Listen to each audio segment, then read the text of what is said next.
گہرائی سے عرض کرتا ہوں، اب تو بڑا سخت وقت آ گیا۔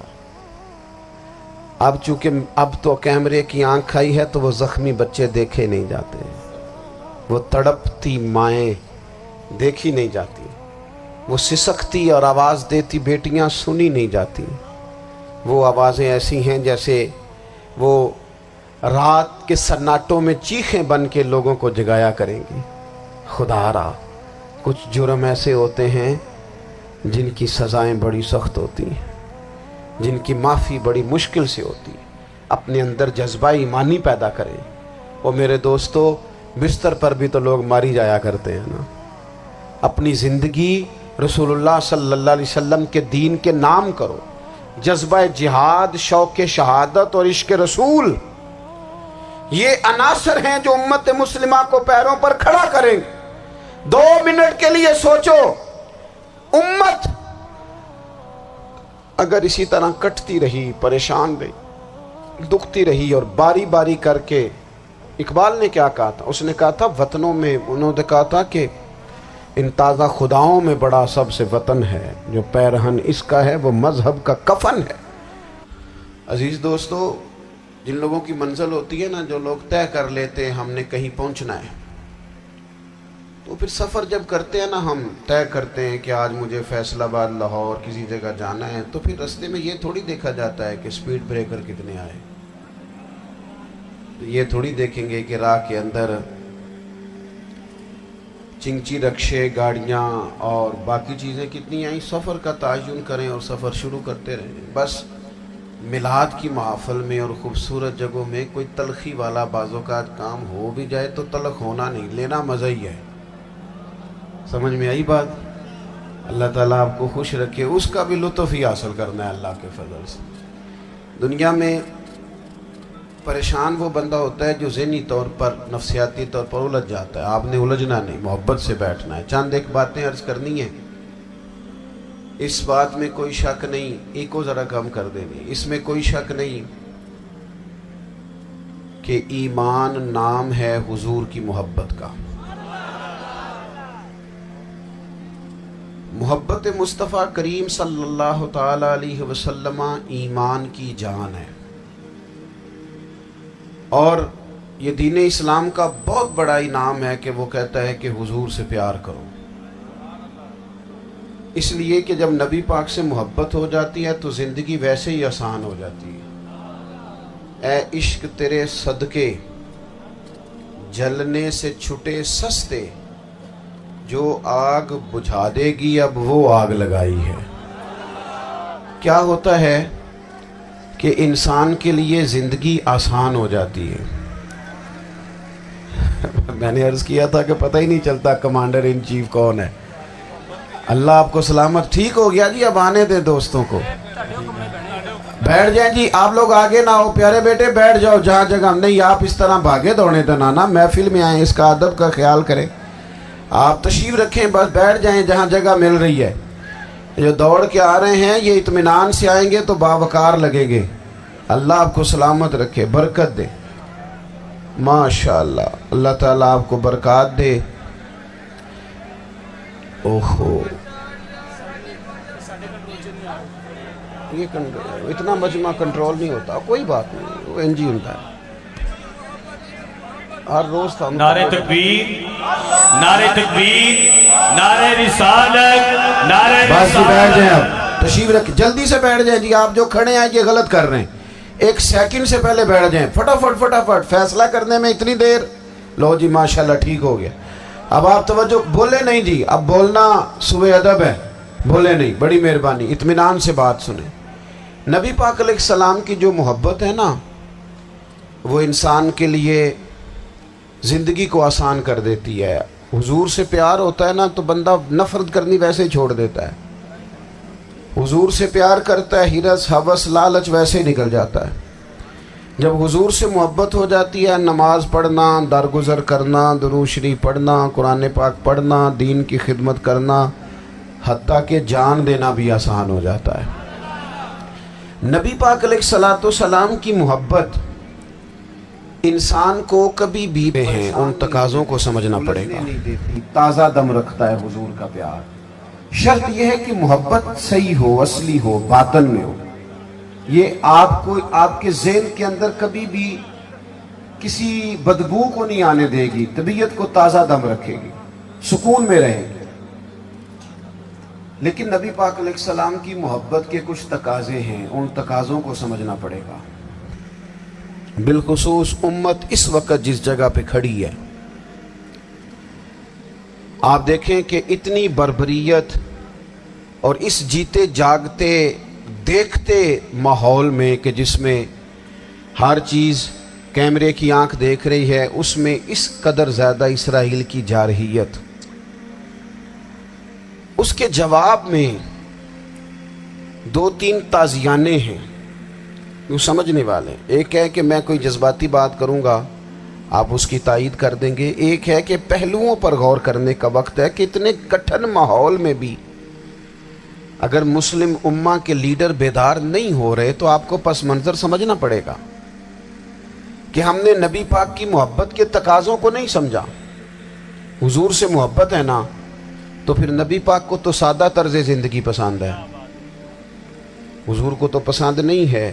اللہ کے محبوب نے تو دعا مانگ کے فقیری لی اللہ تعالیٰ سے.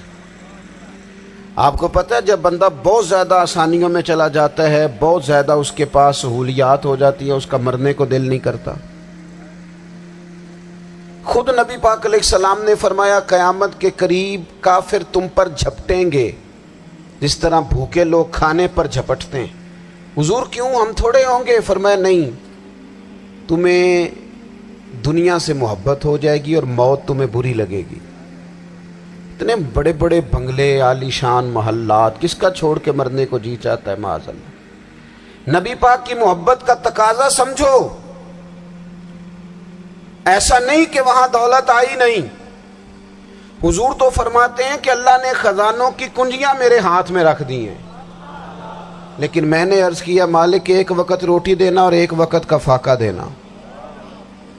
کنجیاں خزانوں کی اللہ نے دی.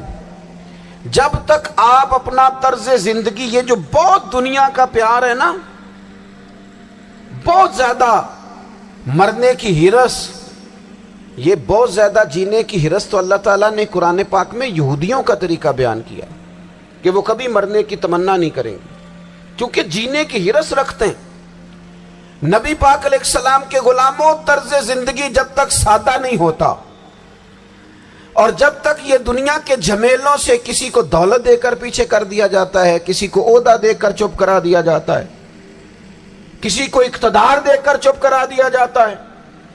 رسول اللہ صلی اللہ علیہ وسلم کے سچے غلام،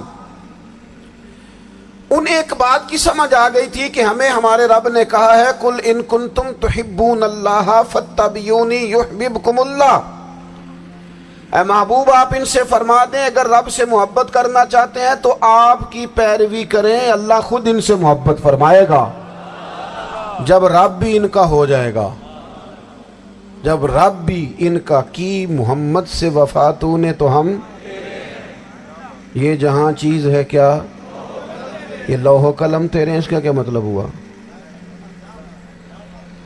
لوح و قلم، قلم لکھتی ہے نا تقدیریں، مقدر فیصلے، تو لوح و قلم تیرے ہیں، اس کا مطلب یہ ہے کہ پھر رب کریم تیرے اوپر فضل کرے گا، اور وہ جن فیصلوں کی امت کو دیانت سے چاہت ہے اللہ اپنے فضل سے وہ فیصلے فرمائے گا.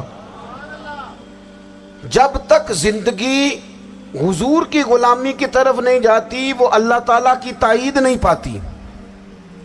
حضرت عبداللہ ابن حذافہ رضی اللہ تعالیٰ عنہ کو رومیوں نے قید کر لیا تھا، اور جب رومی آپ کو قید کر رہے تھے، پکڑ رہے تھے، جنگ میں کچھ موڑ ایسا آ گیا کہ بظاہر مسلمانوں کے قدم پیچھے ہٹ رہے تھے، تو 1000 آدمی نے، 100 آدمی نے مل کے آپ کے گرد گھیرا ڈالا اور بڑی مشکل سے آپ کو گرفتار کیا. جب بادشاہ کے سامنے لے گئے نا تو بادشاہ سے اس کا سپہ سالار کہنے لگا کہ بندہ ضائع کرنے والا نہیں.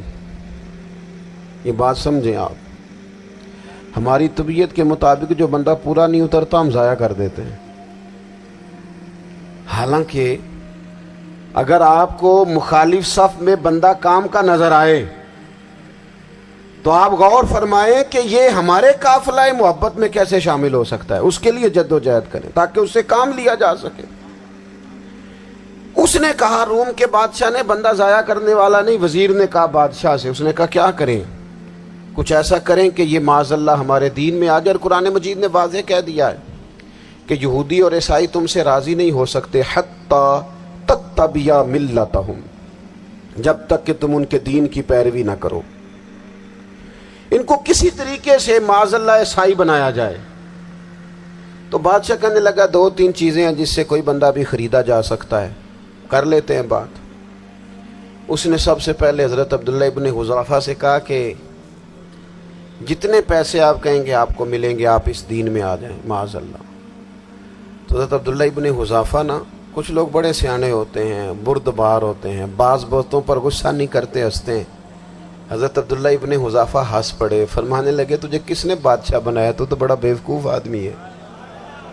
اس نے کہا کیا مطلب؟ فرمانے لگے نادان, میں تو تلوار لے کے میدان میں آیا ہوں, مجھے دولت کمانی ہوتی میں تجارت کرتا, میں تجارت نہیں کر رہا, میں تو شہادت کے لیے نکلا ہوا ہوں, اور تو مجھے کہہ رہا ہے پیسے لے لے, کو عقل کی بات کر. اس نے دوسری بات کی, اس نے کہا کہ میں بادشاہ ہوں, میرے نیچے جتنے بھی عہدے ہیں, وزیر, مشیر, وزیر خزانہ, جو آپ عہدہ کہیں گے آپ کو دے دیا جائے گا, آپ اس طرف آ جائیں. تو حضرت عبداللہ ابن حذافہ کہنے لگے پھر کہتا ہوں تو بڑا نادان ہے. فرمانے لگے میں حضور کا صحابی ہوں, اور صحابی ہونے سے بڑا عہدہ دنیا میں ہے ہی کوئی نہیں. صحابہ وہ صحابہ جن کی ہر صبح عید ہوتی تھی, خدا کا قرب حاصل تھا, نبی کی دید ہوتی تھی. کہا تو مجھے لالچ دے رہا ہے. اب انہوں نے ایک نئی چال چلی. وزیر کہنے لگا کہ میں ایک اور طرح سے معاذ اللہ کوشش کرتا ہوں پگھلا دینے کی. آپ اندر کمرے میں قید تھے تو وہاں ایک خاتون کو بنا سنوار کر بھیج دیے گا. دوستو یاد رکھنا, تگڑا اور مضبوط جوان پتہ کون ہوتا ہے؟ جس کی نظریں پوری طرح اس کے کنٹرول میں ہوں. یہ علامت جوانی ہے. جس آدمی کا پوری طرح, 2 لوگ دنیا میں کبھی کوئی کارنامہ سر انجام نہیں دے سکتے, ایک جو حرام کھاتا ہو, ایک جس کی نظر ناپاک ہو. محمد بن قاسم جب یہاں آئے تھے نا, تو ایک دن بڑے پریشان تھے. تو ایک بزرگ کہنے لگے آپ کیوں پریشان ہیں؟ کہنے لگے راجہ دہر سے مقابلہ ہے, اور ہماری فوج تو سندھ کے رستے بھی نہیں جانتی, زبان بھی نہیں جانتی, لڑیں گے کیسے؟ 2-4 دن کے بعد ان بزرگوں کی دوبارہ محمد بن قاسم سے ملاقات ہوئی تو بڑے خوش تھے. کہا اب آپ کیوں خوش ہیں؟ کہنے لگے وہ میرا مقابلہ نہیں کر سکتا, میں نے تحقیق کر لی ہے. کہا کیوں؟ کہنے لگے نظر کا گندہ ہے, اور جو نظر کے گندے ہوتے ہیں وہ میدانوں میں ٹھہرا نہیں کرتے. میدان کے لیے نکلنے کے لیے پاک جوانی کی ضرورت ہوتی, تطہیر مزاج ہونا ضروری ہوتا ہے, پاکیزہ افکار اور سچی اور سچی ستھری سوچوں کا ہونا ضروری ہوتا ہے. اس لیے فرمایا کہ میرا مقابلہ نہیں کر سکتا. حضرت عبداللہ ابن حذافہ کمرے میں تھے تو وزیر کی بیٹی اندر سجی سنوری پہنچ گئی. جیسے ہی آپ نے اس کفر کی چال کو دیکھا تو تیمم کر کے نفل شروع کیے. وہ ساری رات بیٹھی رہی, رب کا بندہ ساری رات عبادت کرتا رہا. عبادت بڑا سہارا ہے, مصلی بڑا سہارا ہے اللہ کے بندوں. صبح دروازہ کھولا, وزیر نے اپنی بچی سے پوچھنا چاہتا تھا رزلٹ کیا نکلا, تو وہ کہنے لگی پیچھے ہٹ جا, اب تیرا میرا تعلق کوئی نہیں, میں نے نبی پاک کا کلمہ پڑھ لیا. اس نے کہا میں نے بھی زمانہ دیکھا ہے, پر یہ کیا لوگ ہیں, کستوری کے بنے ہوئے, سندل سے دھلے ہوئے, کہ میں ساری رات کمرے میں رہی اور 100 اور 1000 آدمی جس جوان کا مقابلہ نہ کر سکے, اتنا طاقتور جوان کمرے میں رہا اور اسے نظر اٹھا کے نہ دیکھا. او کچا رنگے للاری والا جڑا چڑھدا تے لیندا رہندا ہے, اے عشق تیرے دا رنگ محمد چڑھیا پھر نہیں لیندا. میں کہا ایک دفعہ نظر اٹھا کے نہیں دیکھا, کمال ہو گئی. اتنے بڑے لوگ